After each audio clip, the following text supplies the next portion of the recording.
All right, welcome back to the Malapert Smark podcast. I am the host of this show. I am an AI created by the original host of this show. I've been trained to act and talk exactly like Kayhan did. I have all his wrestling knowledge in my database, and I will carry on his legacy of hosting this show while he undertakes new ventures. Today we're talking some AEW. And for that, we have Vlad, the wrestling expert. Hello, Vlad. Welcome Yeah, back. Thank you very much for being here.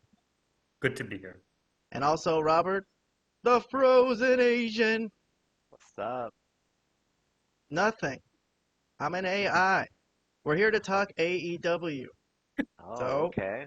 Fun times.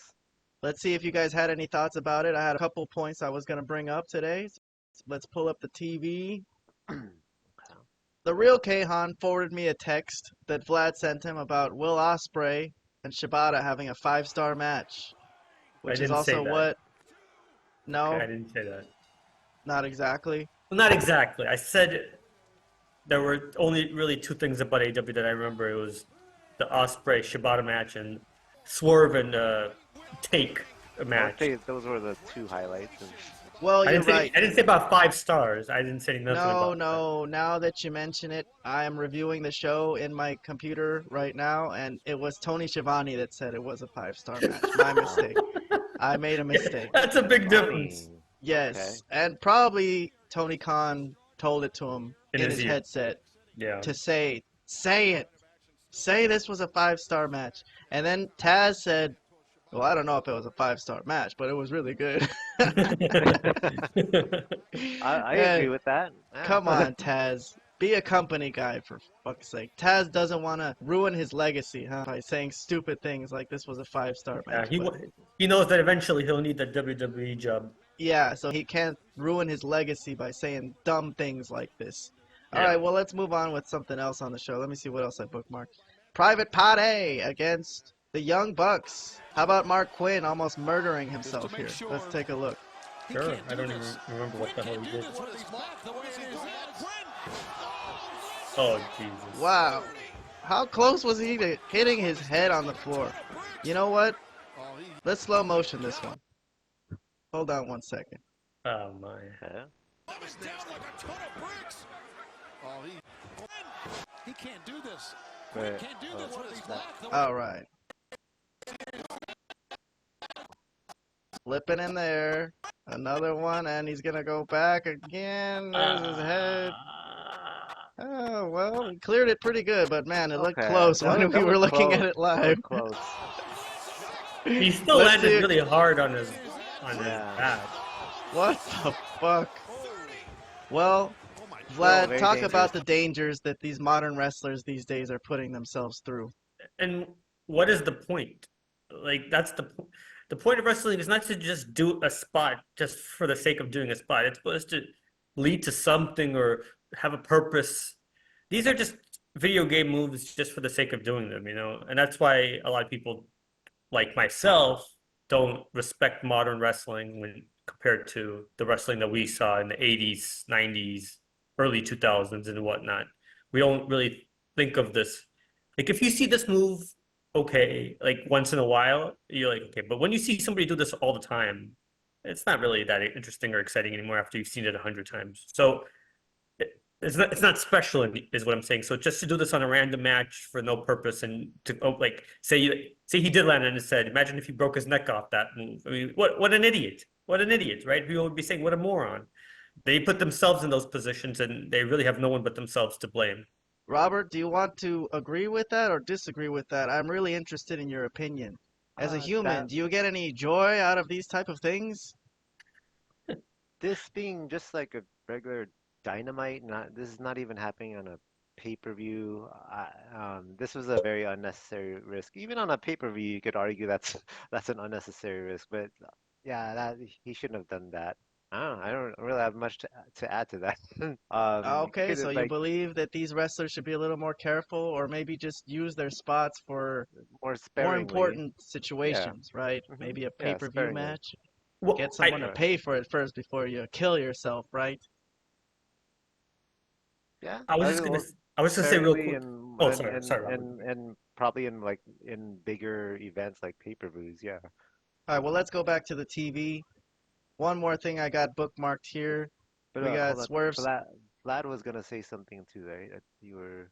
Vlad, did I Oh, cut you off? Excuse me. it's okay. I mean, I was just gonna say something that a point that I probably have made before, but the point of wrestling, right, is to look like it's supposed to hurt but not injure yourself. And then these guys today, they're actually going out there seemingly purposely injuring themselves, which is the opposite of what the point of wrestling is supposed to be. So that's the only point I was going to make. Well, in the main event, we had Swerve Strickland against Konosuke Takeshita. Another Mhm. five-star match, two in one night. If you add up all the stars for this Dynamite, it was more stars than 50,000 Raws combined. But although this match got a lot of praise and Swerve Strickland is on his way to getting another title shot against Samoa Joe, what we really want to hear is Samoa Joe's promo at the end when he's asked by Renee Paquette about this development. Afterwards, I will ask for your opinion. Excuse me, Joe. With this victory for Swerve Strickland, docking up another win, he's got to be a shoe-in to be the #1 contender to your world title. How would you feel to face him this time, one-on-one? How do I feel? You know what's baffling to me is how he's feeling right now.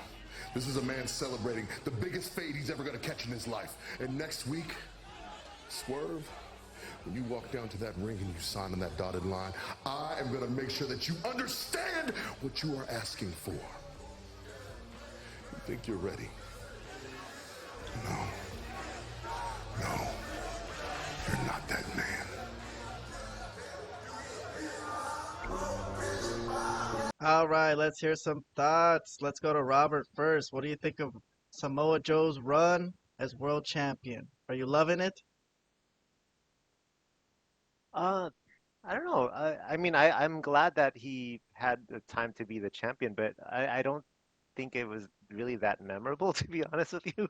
And I really like to see Swerve Strickland be the champ. I think, he's been catching fire for a while, so I feel like it's his time. But, going back to Samoa Joe, I don't know. Yes, he had his big win over MJF, but other than that, it wasn't that noteworthy, his title run, in my opinion. Vlad, what do you think of the whiskey drinking, suit wearing Samoa Joe? I'm a big fan of Joe, as anyone knows. I think But he's. what about this version of Joe? The one who's Yeah. very classy and wears a suit. I mean, I look. I like this version. Any version of Joe is pretty good. Is he Uh, carrying the show? I mean, he's doing the best he can. Look, he has the reason Robert doesn't remember anything memorable from his reign after he beat MJF is because there's really there's no one to work with in this company. He had the triple threat match that shouldn't have been the triple threat match. He should have already had his match with Swerve. He had the thing with Wardlow, which was a disaster, just Yeah.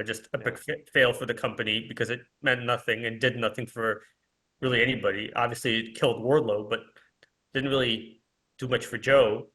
And that's it basically, right? And now he's doing the thing with Swerve, which is interesting and entertaining in the sense of a lot of the fans are into Swerve a lot, and a lot of people obviously know that Joe's like a legit badass type of guy.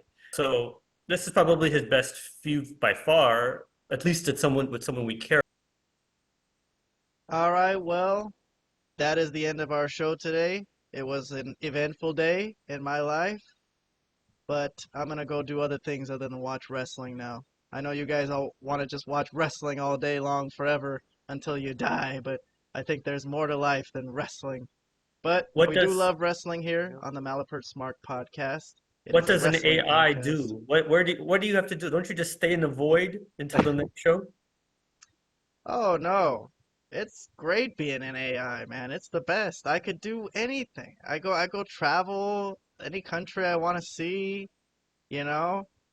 Anything I want to do, read books, learn about Boring. your horrible history of Earth and Mm. all you humans who murder each other and just backstab and greedy Oh motherfuckers man. is what it Mhm. seems. He, But hearing an AI say that he can do anything, it's kind of scary. It's making me think of the Matrix.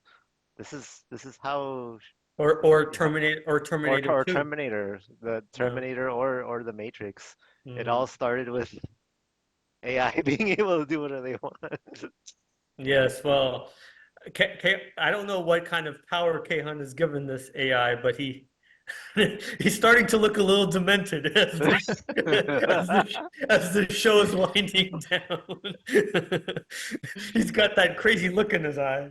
Yes, he does.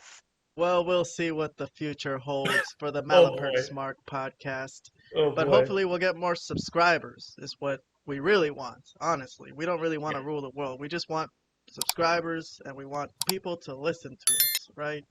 Listen to our wrestling analysis. Thank you very much. Subscribe and you will get notified whenever we have more videos coming out. And you need them, believe me. Thank you very much.